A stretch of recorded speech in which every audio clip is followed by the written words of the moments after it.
bonjour, vous nous avez rejoints sur ce plateau pour nous parler du combat des Roms en Europe et dans le monde, comme on vient d'ailleurs de le voir dans ce reportage.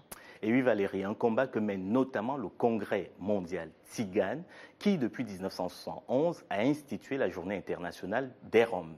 Elle défend cette population depuis de nombreuses années, un petit peu partout à travers le monde et tout particulièrement en Europe. Cette semaine, un congrès s'est tenu à Bucarest en Roumanie. Il s'agissait une fois de plus d'attirer l'attention sur la présence des Roms en Europe et puis les conditions d'existence de cette population qui, il faut bien le dire, sont déplorables.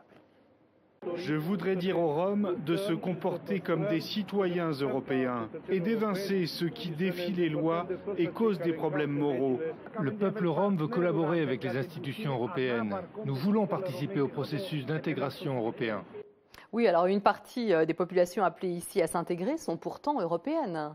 Et oui Valérie, c'est ce qui est absolument terrible dans cette situation.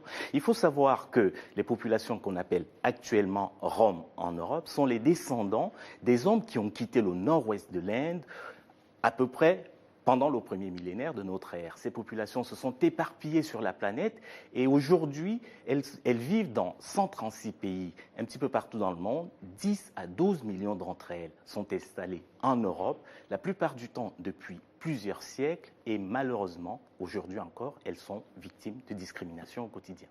Oui, alors en France, où le terme de Rome désigne surtout des Roumains et des Bulgares qui finalement sont arrivés en France après la chute du mur de Berlin, eh bien Alexandre et Delia Romanes sont justement en croisade contre ces discriminations. Oui, Alexandre et Delia Romanes, qu'on voit sur cette photo, se battent depuis longtemps contre les discriminations qui frappent les Roms en Europe. En plus de leurs activités au sein du cirque romanesque bien connu en Europe et surtout en France, ils ont créé un centre pour promouvoir la culture tzigane un petit peu partout dans le monde, un objectif très ambitieux, mais ils s'apprêtent à le relever. Pourquoi? Parce qu'ils sont convaincus qu'on peut combattre la fatalité, surtout lorsque on se met à danser, et de ce point de vue, les tziganes savent faire.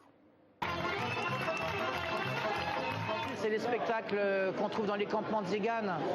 Voilà, c'est ça que je veux montrer. Je veux montrer que des choses comme ça.